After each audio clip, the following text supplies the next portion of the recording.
मजबूती देने के लिए पधारे हुए सभी किसान भाइयों और डूंगरी बांध संघर्ष समिति की समस्त कमेटी, अध्यक्ष साहब और नौजवान साथियों, मेरे भाइयों, सबसे पहले मेरा कमेटी से निवेदन है और आप लोगों से भी निवेदन है कि आज जो भी घटना हुई, मैंने हर मंच पर ये भाषण दिया है और कहा है कि डूंगरी बांध अभी इतना जल्दी नहीं बन सकता।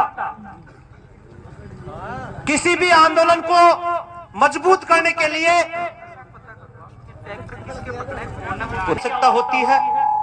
मैं आपको एक उदाहरण देना चाहता हूं। सभी भाई बार बार में कर्नल साहब का उदाहरण देते हैं कि किस तरीके से उनका आंदोलन मजबूती से होता था, अनुशासन से होता था। लेकिन मेरे भाइयों, आपको जानकारी के लिए मैं बता दूं कि गुर्जर आंदोलन 15 साल तक चला था। 15 साल तक हजारों सैकड़ों महापंचायतें हुई थी।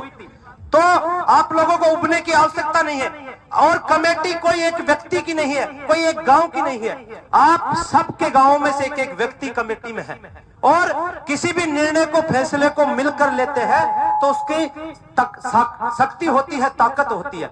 आज अभी कमेटी को पता नहीं है कि अप्रिय घटना किस कारण हुई, उसके क्या कारण रहे। इसकी कमेटी समीक्षा करेगी कि किस कारण से, किन असामाजिक तत्वों ने या प्रशासन ने के भीड़ को उकसाया। इसके जो भी कारण होंगे उसका कमेटी पता लगाएगी।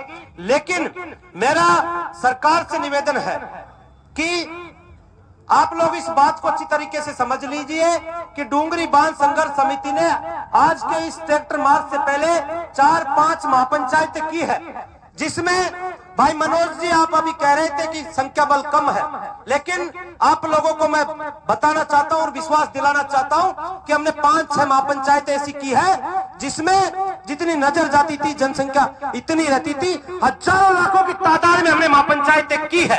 आज का जो आंदोलन था वो उसका नाम था ट्रैक्टर मार्च। और आप देख सकते हो अभी कुछ अप्रिय घटना की वजह से हमारे ट्रैक्टर इधर उधर हो गए हैं, अन्यथा ये मेरा हाईकोर्ट का मैदान पूरे ट्रैक्टरों से भरा हुआ था। जितनी संख्या में लोग आए थे उससे दुगनी संख्या में ट्रैक्टर थे और आज का हमारा नाम आंदोलन का ट्रैक्टर मार्च ही था। इसलिए सरकार इस बात को अच्छी तरीके से ध्यान दे लीजिए कि हम किसान धीरे धीरे जैसे जैसे जिस गति से आप चल रहे हैं, अभी तक हम अपने कन्हैया पतंगलों के माध्यम से, गीतों के माध्यम से, गायन के माध्यम से बड़े प्यार से सरकार से गुजारिश कर रहे हैं कि हमारी मांग को मान लीजिए, हमारी मांग को मान लीजिए।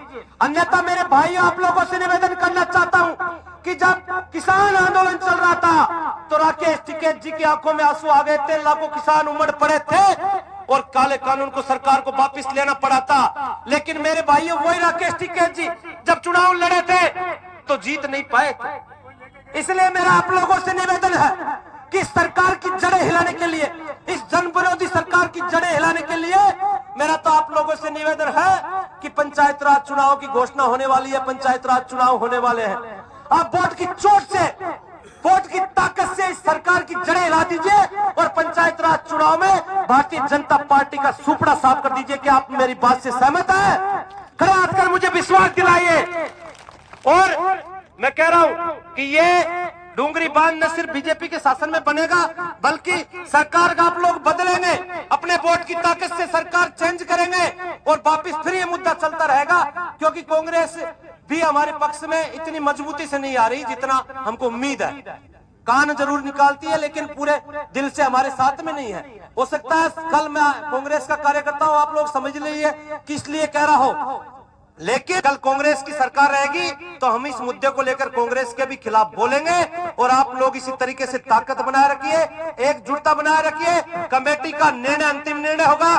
प्रशासन से अंतिम निवेदन है कि आप, कोई प्रशासनिक अधिकारी जरूर हो लेकिन हमारे भाई हो, हमारे किसान के बेटे हो, आप कहीं विदेश से नहीं आए, हमारे बीच के हो, हम हमारे कोई दुश्मन नहीं हो। हम नहीं चाहते कि अशांति फैले।